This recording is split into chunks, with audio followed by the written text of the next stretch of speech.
Hello दोस्तों, नमस्कार। स्वागत है आपका हमारे YouTube channel motive for motivation. इसमें आज का जो हमारा जो विषय है, मुख्य रूप से जो हमने आज का जो विषय चुना हुआ है वो है कर्म का सिद्धांत। इस पर थोड़ी चर्चा करेंगे। और प्रिंसिपल ऑफ कर्म मतलब क्या आपको कैसा कर्म आपको अपने मानव जीवन में करना चाहिए और करना चाहिए या सिर्फ ईश्वर के सहारे ही बैठे रहना चाहिए। तो उस सिद्धांत को लेके या जो भी है उस पर हम चर्चा करेंगे।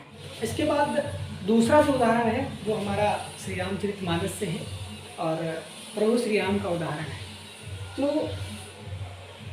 दोस्तों, जो श्री रामचरितमानस है, श्री राम चरित मानस, मानस यानी मानव का कैसा चरित्र होना चाहिए ये प्रभु श्री राम ने दर्शाया है। स्वयं अवतार लेके एक तरह से आप समझिए कि मानव जीवन के लिए दीक्षा है, प्रेरणा है और एक प्रेरणा का अच्छा स्रोत है, जिससे आप सीख लेके जी सकते हैं कि कैसे एक मानव का चरित्र, एक मानव जीवन का कैसे गुजारना चाहिए, लोगों को कैसे अपना मनुष्य जीवन कैसे गुजारते हैं, उसके बारे में उन्होंने बहुत अच्छे से पूरी रामायण, पूरी रामचरितमानस जिसका अनुवाद किया है श्री गोस्वामी तुलसीदास जी ने संस्कृत हिंदी में अवधि में। तो उसमें उन्होंने जो उनका चरित्र है आप देखिए, उनको अगर आप समझेंगे वहाँ पे तो वहाँ उन्होंने कर्म की प्रधानता ही दिखाई है। एक ईश्वरीय अवतार थे, दैवीय अवतार थे, प्रभु भगवान श्री विष्णु के अवतार हैं, ठीक है। लेकिन फिर भी वो जब मानव जीवन में आते हैं तो अपने सारे कर्म क्रियाएं सारे इंसानों के तरह खेलना, पले होना, बड़े होना, पढ़ने जाना यहाँ तक कि वो भी गुरु पहन की, और सारी जो क्रियाएं होती हैं वो कहते हैं कि गुरु ग्रह पढ़न गए रघुराई, अल्पकाल विद्या सब पाई। आप मान के चलिए कि उनको वो भी गुरुकुल गए, जैसे नॉर्मल जो हम लोग जाते हैं, विद्यालय जाते हैं, स्कूल जाते हैं, वो भी स्कूल गए और वहीं पर अपनी शिक्षा दीक्षा प्राप्त करी। उसी प्रकार जब वो आगे आते हैं, राज्याभिषेक का समय आता है, तो आप सभी कुछ प्रसंग याद है कि जब उनका राज्याभिषेक होने वाला होता है, उनको वनवास मिलता है, उसे वो खुशी खुशी स्वीकारते हैं और वही कहते हैं कि जो भी होता है अच्छे के लिए होता है। और वो भी उन्होंने कर्म का सिद्धांत वहाँ पे अप्लाई किया।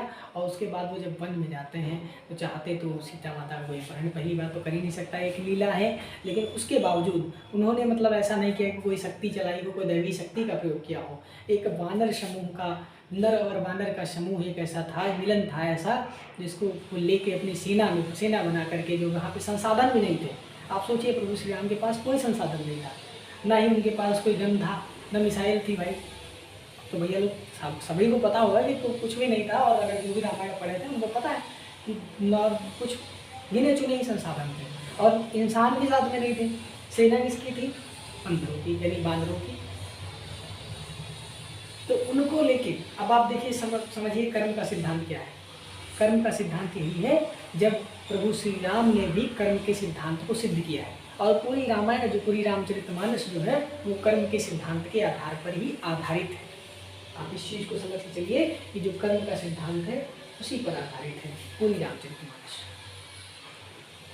मनुष्य जीवन का क्या कर्म, principle of karma is mainly defined in the Ramayana, the holy book Ramayana and translated by Goswami Tulsi. आप देखिए कितने कम संसाधन थे उनके पास।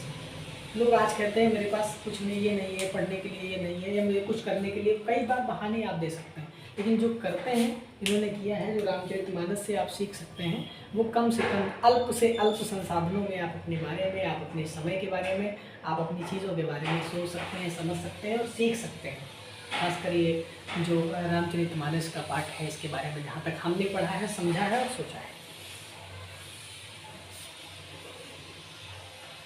अब भैया एक चीज़ और बताते हैं कि एक चीज़ प्रभु श्री राम के बारे में आप सभी को पता है कि जब सीता माता का अपहरण होता है रावण के द्वारा, और जैसा है कि कल दशहरा भी है, आप सभी को दशहरा की हार्दिक शुभकामनाएं। और तब क्या होता है कि भगवान राम वहाँ पे भी चाहते तो अपनी दैवीय शक्तियों का प्रयोग कर सकते थे और जानकारी हासिल कर सकते थे कि, और जानकारी क्या, एक लीला थी उनकी, ठीक है। लेकिन उनको पता था कि आने वाले समय में जो मनुष्य हैं, अगर जो हम आज करेंगे उसी का अनुसरण करेंगे। तो उन्होंने क्या किया कि तब ना तो भैया कोई GPS रहे, ना कोई GPS रहे, ना ही कोई गूगल मैप रहे जो लगा ले तो पहुँच जाता सीधे लंका में। तो उन्होंने नहीं, ऐसा नहीं किया। तो ये अवधि का प्रयोग किया हमने बीच में। अगर आपको अच्छा लगे तो कमेंट में ज़रूर बताइएगा कि, लेकिन उन्होंने क्या किया कि भाई एक रूट तलाशा, और जैसे जैसे खोज सकते थे जो भी मानवीय प्रवृत्तियाँ होती खोजने की किसी भी वस्तु को या किसी भी व्यक्ति को, उनको अपनाते हुए धीरे धीरे आगे बढ़ते रहे और धीरे धीरे जो अपना लोगों को जोड़ते रहे अपने साथ में, अच्छे लोगों को जोड़ते रहे और बुरे लोगों को बंद करते रहे। दोस्तों आप ये मत कीजिएगा किसी को मार दिया बुरा लोग, नहीं ऐसा मत करिएगा, इससे आपको बड़ा कष्ट हो जाएगा। बोलेंगे कि फला फला भाई हमको बताएंगे फला चैनल को मिला था वीडियो उसमें ये कहा था, ऐसा नहीं करना है आपको।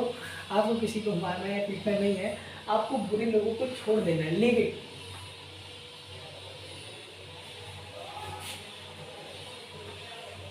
जो भी आपके काम के लिए उनको छोड़ देना। वैसे प्रभु जी भी तो क्या किया था कि उनको, क्योंकि वो भगवान थे, वो कर सकते थे, उन्होंने किया, ठीक है। तो जो भी साथ में आते गए और दोस्त जैसे सुग्रीव जी से मित्रता करी, ठीक है, उनका हनुमान जामवंत जी ये सारे जो उनके साथ में रहे, ठीक, आगे चल के उन्होंने विभीषण जी से मित्रता करी। तो जो भी साथ में था, जो भी अच्छा था उसको साथ लेके चले, साथ लेकर चले।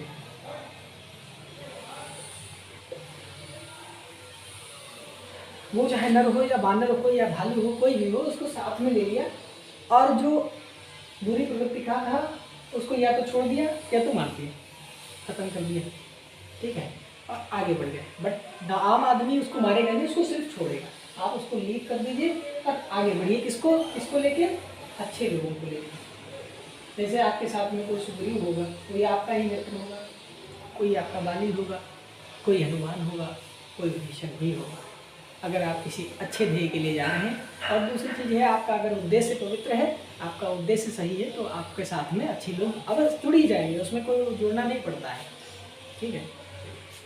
कि ये जो आज हम नियम या जो भी आज हम करेंगे, ये आने वाली पीढ़ियों के लिए, आने वाले समय में लोगों के लिए एक आदर्श स्थापित होगा। इन्हीं दिशा निर्देशों का पालन करते हुए, जो भी जिससे प्रभु श्री राम के दिशा निर्देश थे जीवन यापन करने के लिए श्री रामचरितमानस में, इन्हीं को कुछ अधिकांश लोग अपनाएंगे। इसलिए उन्होंने सारे जो मानवीय कृत्यों को अच्छे से एकदम ऐसे उदाहरित किया है कि आम आदमी उसको फॉलो करके कुछ भी हासिल कर सके, और जो श्रेष्ठ बनने की, श्रेष्ठ और उत्तम बनने की जो प्रक्रिया है, मानव जीवन में सिर्फ एक ही चीज़ है। आप अचीवमेंट अचीव करते हैं, अचीव करने के बाद आप वही करते हैं श्रेष्ठतम। जो श्रेष्ठतम मानव जीवन या कहें उच्चतम कहें या मान के चलिए कि जो उत्तम होता है पुरुषोत्तम बोलते हैं। यहाँ पे श्रेष्ठ या उसको नहीं, उत्तम शब्द का प्रयोग करते हैं। उत्तम का मतलब होता है जो अपने से कंप्लीट करता है कि आज मैंने जो गलत किया वो कल मैं सही करूँगा, और जो आज मैंने किया कल मैं उससे बेहतर करूँगा। ये होता है उत्तम मानव। श्रेष्ठ को हमेशा सिद्ध करना पड़ता है कि हम उससे श्रेष्ठ हैं, लेकिन जो उत्तम होता है उसको श्रेष्ठ नहीं करना पड़ता है, वो सर्वश्रेष्ठ होता है। आप ही मान के चलिए। और गोस्वामी तुलसीदास जी ने भी इस संदर्भ में जो है बहुत ही सुंदर जो पंक्ति है रामचरितमानस की, उसको बताते हैं। जो गोस्वामी तुलसी दोस्तों रामचरितमानस में इस चौपाई का जिक्र है, एक कर्म प्रधान विश्व रचि राखा, जो जस करहि स्वतः सफल चाखा। पहले जो प्रथम पंक्ति है उसका अर्थ समझने का प्रयास करेंगे, और अपना जो विषय है कर्म का सिद्धांत, ये उसी से जुड़ी हुई है, इसलिए आप लोगों के सामने रखा है। टॉपिक थोड़ा सा लंबा हो रहा है, तो दोस्तों थोड़ा सा सीखिएगा, कुछ समझने का प्रयास कीजिएगा। शॉर्ट करने का प्रयास कर रहे हैं, जितना हो सकता है उतना करने का प्रयास करें। कर्म प्रधान विश्व रचना, कर्म प्रधान है। प्रधान मतलब जैसे प्रधानमंत्री होता है, मेन होता है, पूरे देश का मुखिया होता है, गांव का प्रधान मुखिया होता है। मतलब यहाँ जो अध्यात्म में, यानी जो रूल ऑफ अध्यात्म है, जिसमें स्पिरिचुअलिटी, उसमें कर्म की प्रधानता है। कर्म को ही प्रधान विश्व रचना, पूरे विश्व को कर्म प्रधान बनाया गया है कि आप करेंगे तभी हो। और बाबा रामदेव भी कहते हैं करने से होता है। दोस्तों ये मजाक की लाइन थी, ठीक है, थोड़ा सा बोर हो रहे हैं इसलिए बोल दिया कि बाबा रामदेव भी कहते करने। और दूसरी चीज़ है करने से तो होता ही है, ये तो सबको पता है, करने से होता है, ठीक है।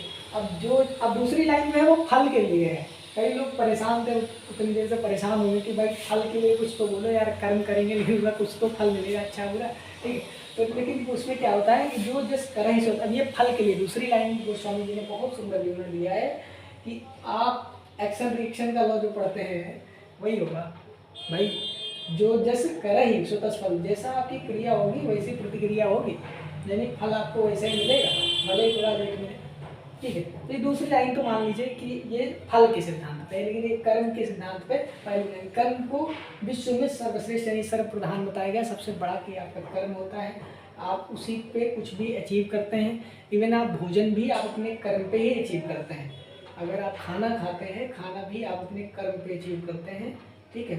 जैसे बनाते हैं, पहले पकाते हैं और फिर खाते हैं, अगर तोड़ के कोई फल भी खाना है तो या तो तोड़ के लाते हैं, बाजार से खरीद के लाते हैं, तभी खा पाते हैं, ये कर्म का सिद्धांत है।